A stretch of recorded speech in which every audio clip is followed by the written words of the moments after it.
The title is Regulations and Applications in Hospice and Palliative Care. However, this is going to be very much geared towards care and assisted living or skilled nursing. So it's going to be very applicable to, anyone in the audience that is working in assisted living. Now, these are some of the questions that families are, some of you might be getting them in the audience. Certainly providers are getting these. Nurses and physicians when they're visiting families. A lot of people are hearing about the benefits of cannabis in different areas, and they're asking, will cannabis help with my pain? Can I use cannabis with my current medications? Is it covered by insurance? And how do I even get started with it if it is going to be helpful to me? And then, what products would work best for me or my loved one? What dose do I start with? How much do I take? How often do I take it? All of those questions are important questions that not a lot of people have answers to. And that's why we specialize in the healthcare side of this industry. Obviously, there's a very recreational side, but there's also a very strong clinical side. And so that's what we're going to be talking about today. So why medical cannabis? Why is this a good option for seniors or for anyone with a chronic health condition? Well, first of all, it's very low risk. Cannabis is never going to cause sudden death or for someone to stop breathing like an antipsychotic or an opioid might. It often can, when it works effectively, manage a multitude of symptoms with just one product. Very different from pharmaceuticals where you might have to take a different one for different symptoms, and then those pharmaceuticals might cause other symptoms. So cannabis has very low side effects, a very high safety profile, and it actually interacts very safely with other medications. There are some medications that you want to spread out a couple of hours from cannabis, but even if you were to combine them, it's not like other pharmaceuticals where the combination of certain pharmaceuticals could cause death. It's not that with cannabis. There are some metabolizing issues to be aware of, like blood thinners or chemotherapy, things like that. And when we provide a doctor's order to your community for a patient you might be working with, the doctor's order will say that, space this medication about 2 hours from the cannabis. Particular to hospice care, cannabis is safe and synergistic with opioids. That's a huge common misconception I get. We know that there's a lot of pain management doctors that are forcing their patients to choose between opioids and cannabis, and that shouldn't be happening. They actually work really well together. And at the end of this, presentation, we'll go through some case studies that do show that efficacy when combined. And then what's common with patients that are using cannabis for clinical purposes is they report an improved quality of life. And that's really important for anybody that's going through a CMS score or just you care about the overall well-being of your resident. So let's talk about the regulations and policies that are pertinent to anyone in assisted living, anybody in hospice. The number one concern I get is we take federal money. We can't do this. We take federal reimbursements. We're federally managed. So there are actual federal protections under the law that prevent the interference from the federal government. The Rohrabacher-Farr Amendment prohibits any federal dollars being spent to interfere with anyone legally following their cannabis program. So the feds are not going to interfere. There was a law that was just passed in California called Ryan's Law that gives the legal right and protection to use cannabis in a hospital setting. So there's a large precedent for cannabis being used in skilled nursing, certainly in assisted living, where we're working with hundreds of assisted livings throughout Arizona, but also a lot of hospices are worried about this. And it's completely safe for you to update your electronic records, medical records. You have protection under the federal government. Now, the federal government has given you guidance that they want you to follow your state laws. Now let's look at the state laws. So this is the section from Title 36. This is on the health department's website. It's chapter 28.1, the AMMA, the Arizona Medical Marijuana laws, the regulations. This is under facility restrictions, section 36-2805. So this states that any nursing care institution, hospice, assisted living center, assisted living facility. Basically anyone that's regulated under Title 36 or licensed under Title 36 can adopt a policy on the use of marijuana, including storage. Like you can decide you want to store it, or you can decide you don't want to store it. You can decide whether your staff, your CNAs, your med techs, if they're going to provide or administer the marijuana. You can allow smoking, or you don't have to allow smoking. You can say the cannabis can only be consumed in your room or in this designated area of the facility. And the last section is important because it says a facility may not unreasonably limit a patient's access to or use of marijuana unless failing to do so would cause a monetary or licensing related benefit under federal law. So this is saying that if you're in, if you're actually about to have some sort of federal interference, that would be the reason that you could potentially limit. But like we talked about earlier, there are federal protections, and there's never been one instance nationally where the federal government has ever interfered with any nursing institution or healthcare organization that wants to implement cannabis in place of some of these other black box pharmaceuticals. It's never happened. And the state has given you clear guidance that you can even allow smoking if you want to. Now, the policies that we've created are non-smoking policies. And all the communities that we work with do store the cannabis on the same med cart that they store the opioids. They admit all of their staff administer it, and it's treated just like any other medication, as it should be. It's a lot safer than a lot of the medications that are on that med cart. So why wouldn't it be treated the same, especially considering that there's federal protections? Now, so there's clear guidance by the health department that you're allowed to use this in your communities. This is a law. This is, there's been a lot of, concerns that your caregivers, your staff aren't allowed to actually administer it. So this is the specific regulation under Title 36, Chapter 28.1, that does protect healthcare employees, anybody in healthcare, for administering cannabis. Now, the first one addresses physicians, and the first one says a physician shall not be subject to arrest, prosecution, or penalty in any manner for writing a certification when the physician believes that somebody may receive a therapeutic or palliative benefit from the use of cannabis. So if a physician is writing an occasional recommendation, they are protected under the law. So that means Harmony Hospice, you're a medical director. If you have an MD, it has to be an MD, an NMD, or a DO, but they are completely covered under the law to write those recommendations. Now, a lot of physicians don't want to touch it. That's why we have sought out physicians that specialize in this that we work with, because they write the certifications all day long, and they're under no fear. I mean, they've written thousands at this point. So we know it's very safe for your mobile doctors who visit your communities, the medical directors for hospices. They're allowed to do this, and they're protected under the law. Now, the last sections talk about that no person may be subject to arrest, prosecution, or penalty in any manner for providing a patient with marijuana paraphernalia. You know, if you want to go help a patient get something from the smoke shop. Being in the presence or vicinity of the use. You know, I've had caregivers that are concerned with this. They don't have to be. It's very clearly written in the law that they're allowed to be in the presence. They're also allowed, if you look at number 3, they're allowed to assist a registered patient with administering marijuana. Anybody can administer cannabis to a qualified patient.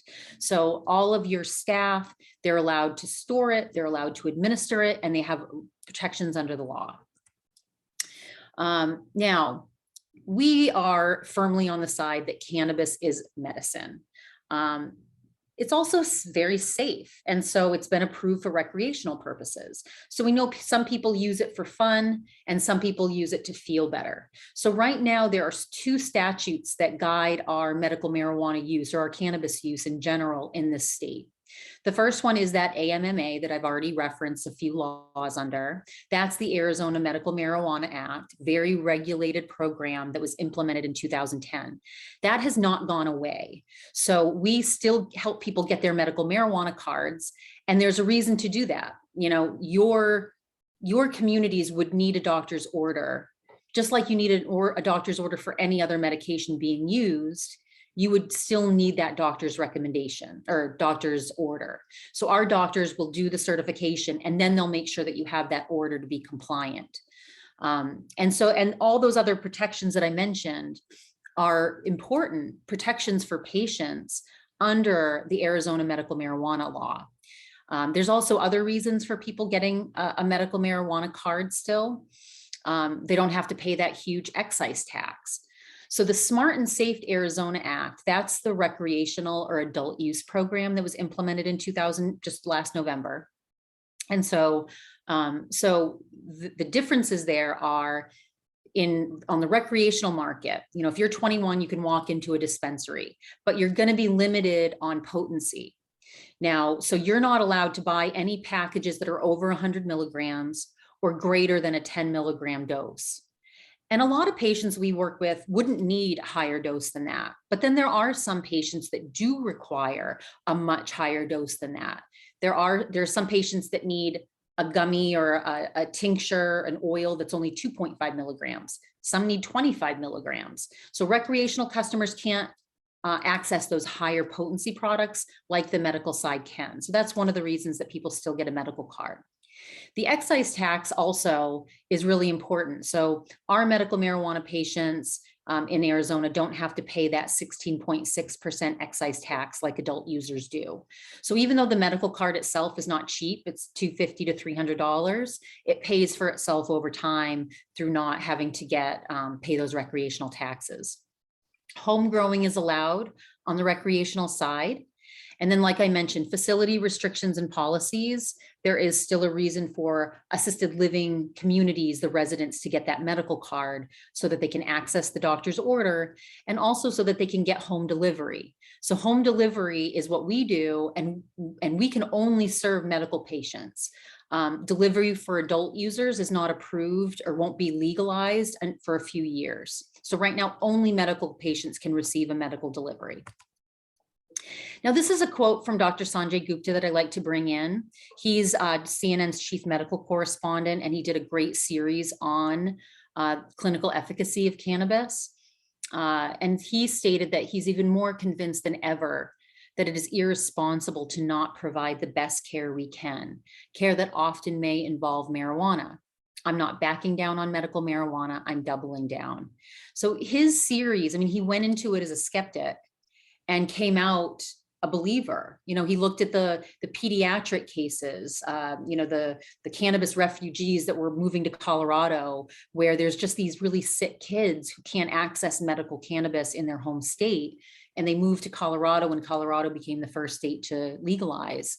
And they were doing that to save their children's lives and to have access to this very safe, natural, you know, drug that, you know, was necessary for their child's well-being. So Dr. Gupta went in a skeptic and came out a believer with the evidence that he saw. So if you haven't seen that series, I do highly recommend it. Now, I'm not going to get too deep into the science, but I do like people to know, you know, we always bring some science in because we don't want anybody to think this is anecdotal anymore. The mechanisms of action have been discovered. We all have this receptor system. All mammals have this receptor system called the human endocannabinoid system. So this is why cannabis acts as a medicine on our bodies.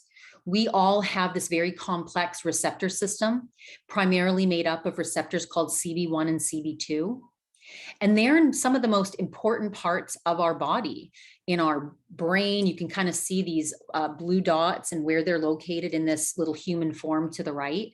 They're in our central nervous system. So heavily, densely in our brain, there's actually more cannabinoid or cannabis receptors in our brain than opioid receptors. It's down our spinal cord, in our gastrointestinal tract, the second brain. We all know how important gut health is now. It's through the peripheral nervous system. And the CB2 receptors are actually on our white blood cells and on some of the major organs associated with immunity. It's on our skin, it's on our pancreas. CB2 receptors appear on demand when we're injured to help us heal. Now, these receptors interact with the chemicals in the cannabis plant. So today we'll just talk about THC and CBD. So those are the two most commonly discussed. THC is the regulated substance that can get you high. CBD does not get you high, but they're both therapeutic in different ways. Now, when those chemicals interact with our receptors, there's a therapeutic effect. And so, and they actually act as neurotransmitters. So they communicate to our body what we need for homeostasis or balance. And so that's kind of just a little very, very high level understanding of why cannabis can help with so many chronic health conditions. Physicians used to be so confused, like, well, how can it help with pain, but it also can help with Crohn's disease? You know, how can it help with cancer, but then it can also help with TBI or ALS or muscle spasms. Like, how is all that working? Well, it's because of where the receptors are located. They're in all of those different parts of the body that affect that type of system and the overall health related to it. So let's talk about the pharmacological actions of CBD, cannabidiol. Now, CBD is everywhere. You can go to your local Circle K and buy it there. I don't recommend that. I think that there's definitely a lot of snake oil on the market. And what constitutes snake oil is it doesn't have a lab test. It doesn't have, if it doesn't have a lab test, you don't know what's in it. There might be heavy metals, there might be no CBD in it. The FDA is finally cracking down on, unscrupulous players in the market. But if it's coming from a regulated operator, like, for example, if it's coming from a licensed dispensary or someone like us who works with the licensed dispensaries and we're regulated by the health department, we're mandated to lab test. So that's where I would get my CBD, from a licensed operator. CVS and Walgreens might have an over-the-counter, obviously, that's been lab tested, but it's going to be low dose, mainly topical creams. Medical grade is what you can get in a licensed dispensary or through a licensed provider. So CBD, cannabidiol. So why is it everywhere? Now, CBD passed clinical trials through the FDA for pediatric seizure disorder. So that's one of the reasons that you see it everywhere now. And that's why a lot of physicians and regular healthcare workers are much more open to CBD than they are anything else, because there's proven efficacy through robust clinical trials here in the US. But let's talk about what CBD does, some of the other benefits to it.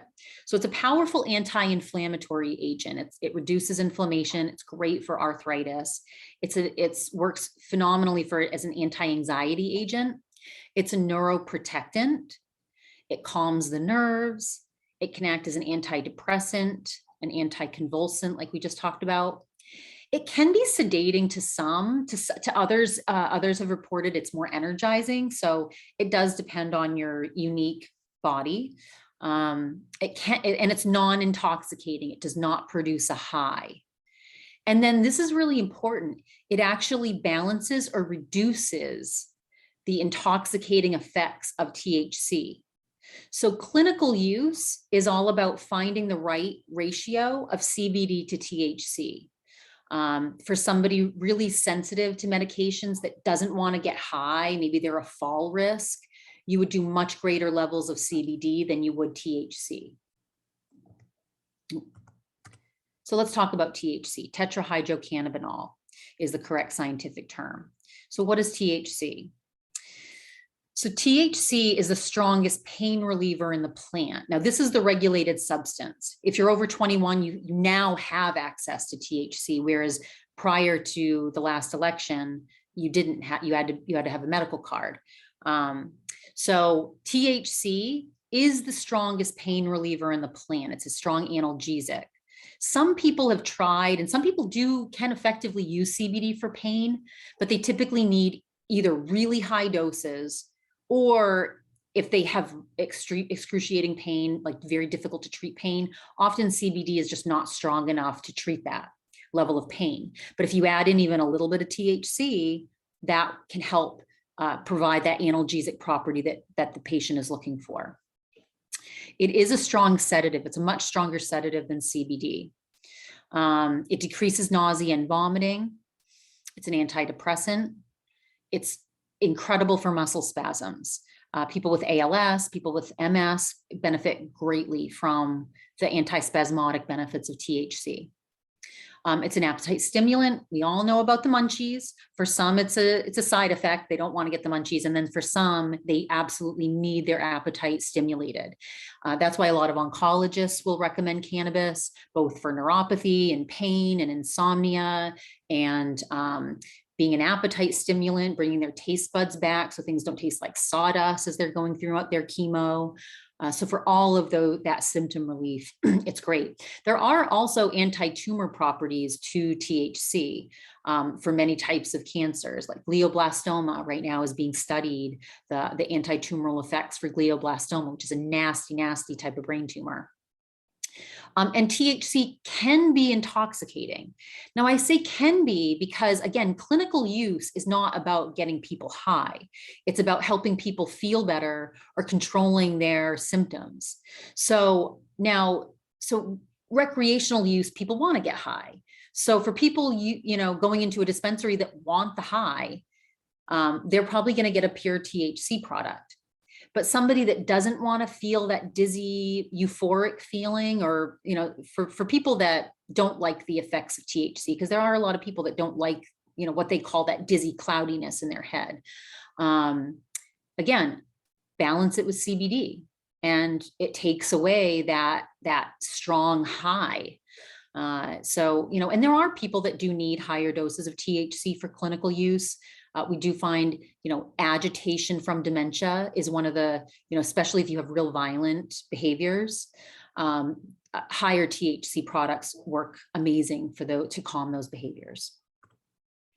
So these are the qualifying conditions here in Arizona. So like I mentioned, a lot of people are still getting medical cards. They don't want to pay the excise tax. They want access to delivery. They want medical grade products, etc. But not everybody can get a medical card. You still have to have a qualifying condition. So these are the qualifying conditions here in Arizona. Severe and chronic pain is definitely the #1 condition. About 90% of our certifications come along with a chronic pain diagnosis. Of course, a lot of people in your care might have comorbidities, cancer, glaucoma, AIDS or HIV, hepatitis C, ALS, Crohn's disease. Agitation from Alzheimer's disease is becoming the #1 recommendation I get. We're seeing incredible results for this population. Wasting syndrome, severe nausea, seizures, anything that causes severe and persistent muscle spasms, like Parkinson's, Huntington's, or MS, and then PTSD. Now, these are listed here because there's proven scientific efficacy that cannabis can be effective for controlling the symptoms of these conditions. What should also be added to this list is insomnia and anxiety. It's not there. Luckily, people can now access dispensaries through the recreational market, and a lot of people are using cannabis to sleep better, to be less anxious. I know I got off trazodone with cannabis because I couldn't sleep and I have a lot of anxiety, unfortunately. So I use it clinically, and it's very effective for me and did get me off my own medications. So how do you know that someone in your care can benefit from cannabis? Not everybody can. Not everybody is going to be a perfect candidate. And there are some genetic profiles that have the exact opposite reaction than we expect them to. For example, we've had people that are trying to use cannabis for sleeping and it just doesn't work for them. It's very rare. Most people get the best sleep of their lives with using cannabis, but there are occasional people that it activates their mind and they can't sleep. Then there's people like, I remember this one gentleman who had cancer. And of course, we have lots of luck, boosting people's appetite, controlling their nausea. Well, this gentleman was just looking to get the munchies. And no matter, he was almost like resistant to cannabis because he did not get his appetite stimulated. And it's very rare, but it absolutely happens. There's people that have a really severe chronic pain diagnosis, but and they need THC to control the level of their pain, but they happen to be incredibly sensitive to it and hate the way that it makes them feel. Now, again, these are the exceptions to the rule, but it happens. For the people that it works well for, though, it's often works better than anything that they've used before.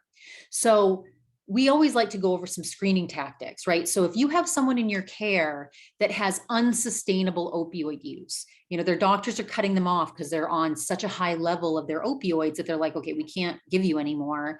And cannabis is that next natural solution because it can work together with the opioids. And typically you can cut the opioid dose at least in half, if not by 65 to 70%. So there's many reasons to use cannabis with a chronic pain diagnosis, including opioid-induced hyperalgesia. Maybe you have a patient that's more sensitive to pain because of their opioid use. Maybe they're having unwanted side effects from their current medications. Constipation is the one that we hear all the time. And when you introduce some CBD, which can cause loose stool, you get you get relief from that constipation. Maybe they have difficult to treat pain like fibromyalgia or neuropathy, and they've never had a good result. Cannabis can sometimes be that solution where nothing else that they've tried has really effectively worked. And then a lot of people report, who are on opioids report poor mood, poor quality of life. And again, when people start using cannabis, they're sleeping better, they're eating better, they're in a better mood. So all of these reasons are why somebody in your care might be a good candidate for cannabis. And, there is a lot of there's chronic pain has probably the most published research on it. I did pull some from reputable sources like NIH and PubMed, where it's peer-reviewed, robust, clinical trials. This last one is a scoping review on clinical trials of pain reduction with cannabis administration in adults. That has about 30 different clinical trials. So if anybody wants access to any of this research, I'm happy to send it to you. Just email me at the end and I'm happy to send it. Hey, Veronica, I have a question for you. Sure. Someone's asking, how about people who have high blood pressure? How does that affect them? That's a good question. So heart conditions are one where you would want to be lower THC. And we are spacing out the cannabis about 2 hours from somebody that's on blood pressure medications. For some people, so cannabis can either upregulate or downregulate on a receptor. So for some people, it could increase their heart rate. And for some people, it could decrease their heart rate. So, and that's typically with THC. CBD is really going to have almost no effect on a heart rate, but THC will. So that's why, again, we'll space it from the medication so that there's no interaction, and we'll always start very, very low THC and much higher CBD so that there's no interaction with their actual heart rate. Okay. Let me know if there's a follow-up question to that. Thanks. So this is the published research on opioids and cannabinoids showing efficacy. We would like all pain management doctors to have access to this research. So the first study looked at medical cannabis uses associated with decreased opiate medication. And what they did was they looked at 244 participants who were visiting a dispensary. And what they learned through interviewing them is that 64% just on their own or through their doctor, through assistance with their doctor, decreased their opioid use and decreased the number of other medications as well. There was also a very high report of increased quality of life through that study. The last one, I personally believe that the future is going to be combination drugs using cannabis. The last one was really interesting. They took a transdermal fentanyl patch and added THC to it. And what they found was it increased the analgesic properties or the pain relieving properties of the fentanyl, but it also increased the safety profile because they could lower the dose of the opioid, the fentanyl, to get the same analgesic and pain relieving relief that they were looking for just by adding some THC. So that's really exciting research and definitely kind of foretells some of the future of where medicine and where healthcare is going to go. So I just picked kind of the top conditions that I get for referrals. So movement disorders is a really big one. We see multiple sclerosis, Parkinson's disease, and Huntington's disease the most. And so how would you tell that someone in your care can benefit who has a movement disorder? Well, they could be having unwanted side effects from their pharmaceuticals. Maybe their symptoms just are not well controlled. I remember I was talking to the director of the ALS clinic at Mayo Clinic, and she said that her patients would report that nothing helped them better than cannabis for their muscle spasms as they were progressing in their disease. Maybe some of your patients have insomnia or poor appetite, or they're in a terrible mood, probably because their symptoms aren't managed. We had a woman, we had done an education for another hospice up in Phoenix. And one of the social workers after the education had a woman with Huntington's that was really suffering. She had, she was down to like 75 pounds. She wasn't eating. Her movements were out of control. She was just and she was, her behaviors were increasing. And so the social worker asked her, she's like, have you ever thought about using cannabis? And what she found was that the woman had used it all the time when she was able to care for herself at home. But when she had to go to assisted living, the group home manager wouldn't let her use it.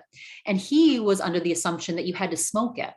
But once he learned that there were edibles and oils that didn't, have any smoke in the air, and he learned the policy, he learned the regulations and that he could legally do it.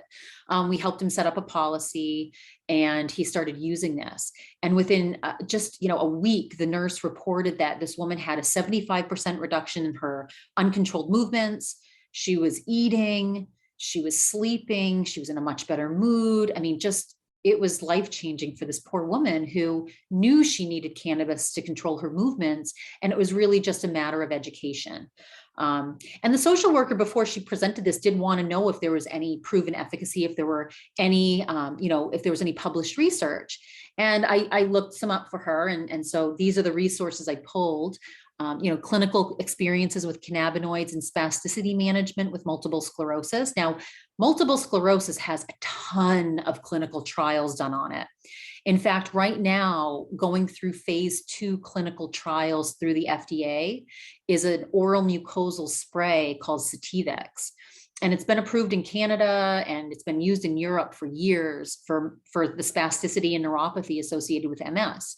It will get approved here in America. It will pass those clinical trials and it will force the government to deschedule THC. Right now it's still a Schedule 1. CBD, they took off of the schedule list because, after it passed the clinical trials. So this is going to force the government to, end prohibition, basically. Now, it might happen before that through Congress, but there's really good efficacy happening. And then the last one was cannabinoids for treatment of dystonia and Huntington's disease. There's a ton of clinical trials going on for Parkinson's disease. And so, so there's exciting research being done. Screening tactics for cancer. So cancer is the number 2 condition that we get referrals for medical cards. I think oncologists and neurologists are the 2 main physicians that typically recommend cannabis. Cancer, because they literally see their patients wasting away. There's also a lot of published research on how cannabis can help with the side effects of current treatment. So, if you have someone that has a lot of side effects from their chemo or their radiation, or they have a poor quality of life because, food tastes like sawdust and they can't sleep and they have anxiety and depression over their disease. All of that is a good reason why cannabis could be a good, effective adjunct to their therapy. And then there is a lot of published research, again, that I pulled where if you'd like to read it, I'm happy to send it to you. And then finally, dementia. Now, this is one that's very close to my heart. My grandmother had a massive stroke about 20 years ago and just kept having neurological episode after neurological episode, ending in a lot of agitation and anxiety and just a really poor quality of life at the end of her life. That inspired me to start researching cannabis 20 years ago. That's why I am in the industry now. That's why I do what I do. That's why I'm passionate about providing education for seniors. And dementia, there's just not a lot of answers. And anybody out there that's in assisted living, we know the challenges that you have controlling behaviors. And you want to keep your census up, but you also have to balance behaviors with other residents, right? So right now we are using cannabis to help manage these symptoms, and I mean, I'm going to show you a video in a second that really depicts what the result is. So how would you determine if somebody with agitation from dementia or anxiety from dementia would be a good fit? Well, if they have uncontrollable agitation and nothing, antipsychotics and all those really heavy duty drugs that are typically thrown at this disease, they just aren't working and they're still agitated. A lot of physicians think that some of those medications increase agitation. I'm not a physician, but that's what I've heard from the field. Anyway, so the screening tactics are, insomnia or nighttime disturbances, extreme sundowning behaviors. Maybe they're become very anxious, very OCD, or very aggressive towards the afternoon. Maybe they're fighting self-care. Maybe your caregivers are going in to shower them and change them and they're getting hit or getting fought, and also the side effects from current treatments, can really affect these residents. So, we're finding that when that there's that difficult time, maybe they always around 1 p.m. they're not wanting to sit and eat with other residents, or they're fighting, changing after they've had toileting issues, and you can dose them with a gummy that they're happy to eat because they just think it's a piece of candy. It's a good way for them to take their medicine, and suddenly they're happy to take their shower, or they're much more, they're easier to dress or help with their self-care needs. That makes the life of the resident, the life of the caregiver so much better, the quality of life so much better for really everybody involved. We've found it's allowed owners of group homes and assisted living to keep their residents in their home longer. And again, there is published research on this. There's definitely a need for more, but there's research showing that cannabinoids can treat the neuropsychiatric symptoms of dementia, that cannabinoids like THC and CBD actually help remove and break down the amyloid plaques that build up in the brain. And there's a lot of research happening. Even Banner Alzheimer's is going to be doing some research on how cannabinoids or cannabis can help with the sundowning effects. And so I want to share a testimonial from the very first dementia patient we helped in assisted living in a memory care community. This woman had been moved to 6 different assisted living communities because she was so aggressive. She would bite, she would hit, she would scratch caregivers and other residents. She spent like 6 weeks at a behavioral hospital, which is almost unheard of.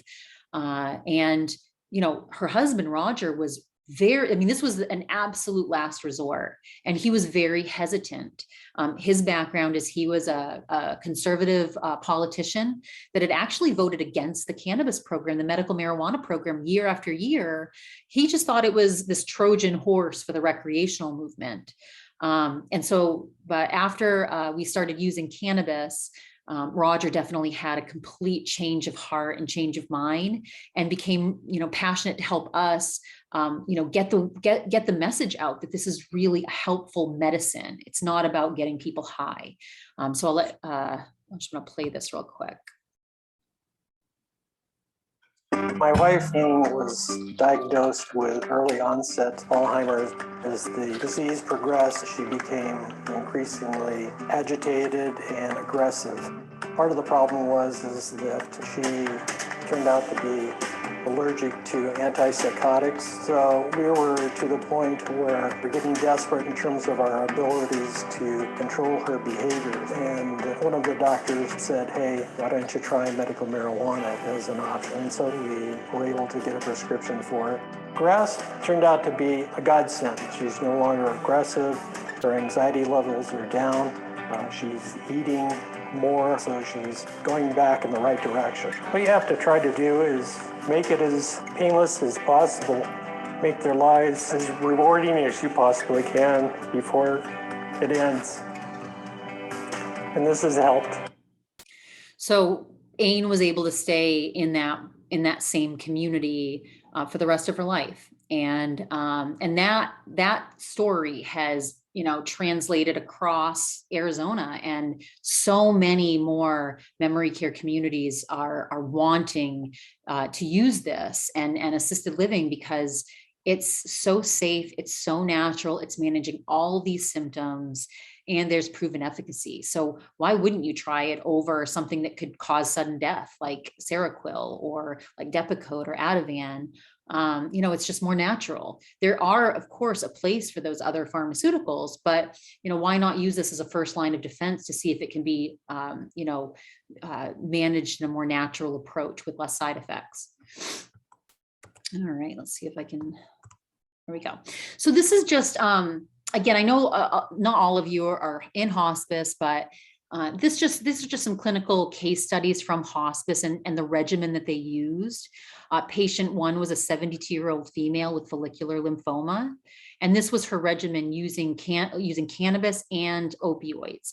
So she would take 1 to 2 milligrams of morphine every 4 hours, paired with 5 milligrams of CBD and 2 milligrams of THC. So that's a 2-to-1 ratio of CBD to THC. So it was a less intoxicating effect. She'd have 28 milligrams of cannabinoids per day, and she was able to engage with her family at the end of her life with no agitation. The second case was a 59-year-old male with HIV. He wanted to completely replace the oxycodone and lorazepam with THC. So he used a 1-to-1 ratio. That's equal parts THC to CBD, which is what you use for a lot of conditions like MS, for example. So he was using 30 milligrams per dose, which is a pretty big dose, but he was completely trying to replace the opioids, and he would take that 4 times in a day. He did end up having a 2 to 3 milligram of morphine as a PRN for that breakthrough pain, but he did very well, mostly opioid free. Patient 3 was an 80-year-old female with uterine cancer. She was one of those patients I described earlier that's very, very sensitive to THC. These are honestly the hardest patients to work with because they just hate the way that THC makes them feel, and even the tiniest bit they can feel. So this woman was on 50 milligrams of CBD per dose. She would take it 5 times per day, paired with 1 to 5 milligrams of THC at the same time. Now, remember, I told you that CBD can suppress that intoxicating effect of the THC. So, even just that tiny bit of THC is helpful for the pain, but the CBD can help suppress that intoxicating effect. So we work with a lot of older folks that need a 30-to-1 ratio of CBD to THC, or an 18-to-1 ratio. Each person is different, but we work with families to find that right ratio to address their needs. She didn't want to use opioids. And with this regimen, she did have a very peaceful and cognizant end of life. And then the last patient was a 70-year-old female with esophageal cancer, unbearable pain. And this male patient would use a 10-to-1 CBD to THC, again, 50 milligrams of CBD to 5 milligrams of THC. And he would use it in conjunction with a low dose of morphine, 2 to 3 milligrams. And he reported remarkable pain relief with that application of combining the cannabis with the morphine. So there's lots of ways to use cannabis, and that's actually a wonderful thing about this as a medication, because, like we know, dementia patients often hate taking their meds. They'll spit out their pills, they'll hide them, they'll eat that gummy or that chocolate, or you can put some oil in their spoon of applesauce or ice cream, and it's just a nice, easy way to take their medicine. And edibles are great for pain. There's a certain numbing effect that happens. They do take longer to break down, so they can take anywhere from 30 minutes for somebody with a fast metabolism to 2 hours if somebody has a very slow metabolism. So anybody new to an edible, you want to start with a low dose, 2.5 to 5 milligrams, and then wait a couple hours before that next dose. People, feeling like nothing's happening over 30 to 45 minutes, even an hour, sometimes get into trouble because they keep eating it. And then they have a very bad experience. Again, the good thing is they're not going to die from that, but they're going to be very uncomfortable. Oils and a sublingual administration is great because it can get into the bloodstream faster. So we have tinctures or breath strips or different oral or sprays that can be used for a buccal administration. Topical creams are wonderful because they're not going to cause any additional high, unless it's a transdermal patch that can, but any just regular cream, ointment, balm, even if it's pure THC, it's not going to cause any additional intoxication. Suppositories are great for patients that need extreme nausea. I mean, there's so many different products on the market that are very effective. Different administration methods are appropriate for different conditions. And that's some of the stuff that we counsel our patients on. Vaping and smoking, believe it or not, there are some communities that allow this.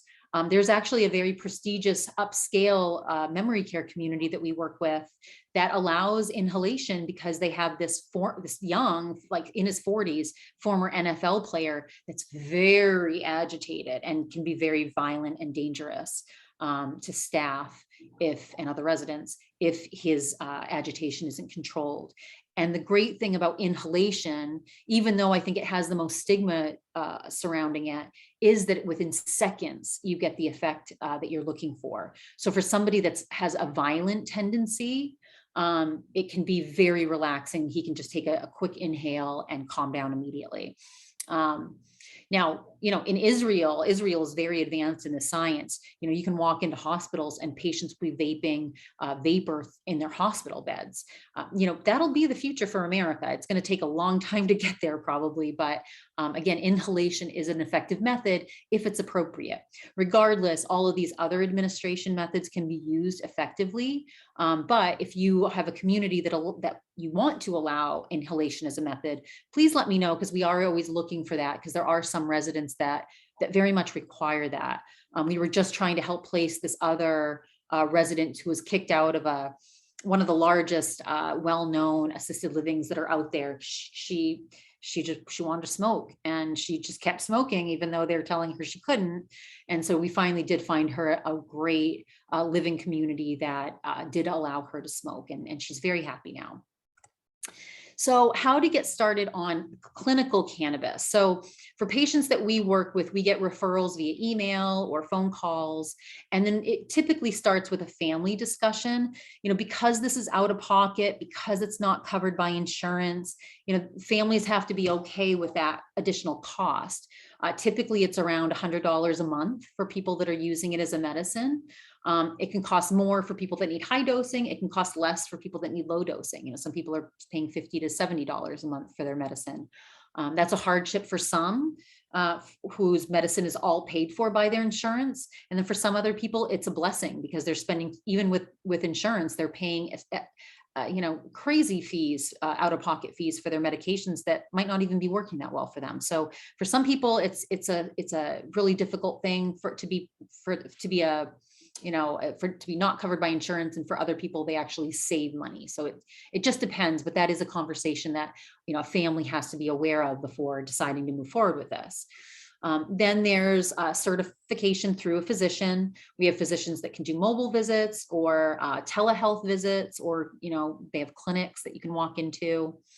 And then there's, we provide free health consultations so that we can understand the symptom management, work with the physician to provide the product and dosing recommendation. We send over the doctor's order to the community. We provide the medical delivery, and then we get feedback on whether it's helping or not. Is it managing? Are there any side effects? Like the biggest side effect, I think, for cannabis is sleepiness. We might start with a product, and then, their caregiver might say, oh, she's kind of falling asleep during the day. So we'll usually move that product to nighttime. Usually that's a heavier THC product. And then we'll bring in a lighter CBD product for the day where they're not falling asleep. Obviously, but that's the biggest side effect we typically see. And then, sometimes dosing and products need to be adjusted as symptoms change or diseases progress. So we provide that ongoing support when needed. And this is my contact information if anybody has any questions. Our website is grasphealth.com. Anybody can book a free health consultation, and it gets directly placed on my calendar through our website. Or you can call, text, email. I'm very available. Hey, Veronica, thank you so much. That was very informative. And as you were going through that, I thought about half of our patients that would probably benefit from this. I did have a couple questions for you. Sure. How do we approach the family, or is it even legal for hospice staff to recommend it? Yeah, so it's completely legal for you to have the conversation. Uh-huh. Usually liaisons or nurses, whoever's talking to the family might just say, usually the talk is there because symptoms are not being managed, right? So you're trying to find other solutions with them. And you might say, have you ever considered medical cannabis? And if they say, no, or, oh, I've thought about it, or no, I've never even heard of it. Say, well, we do have a professional that you can talk to if you're interested in learning about it. And then that's usually how I'm put in contact with them. Okay. There's a couple other questions here on the chat. Okay. One of them said, thank you for answering my question. I'm interested in that article you mentioned. The Sanjay Gupta series, or I'm trying to remember which article I mentioned. I think that was it. Let's see. That's a video series. I think it's called, if you just look up Sanjay Gupta medical marijuana, it'll come up. And it's a 3-part documentary, basically. Okay. I have another question for you. Sure. Do you ever see this being covered by any insurance in the near future? 100%. As soon as federal prohibition ends, and there is a bill that was introduced to try to end prohibition. I don't know if it'll pass this next session, but probably by the following year. Yes, I personally think that insurance companies are chomping at the bit, and I don't even know if they're aware. I'm sure there's some owners that understand how much they're going to save by replacing some of these pharmaceuticals with one cannabis product.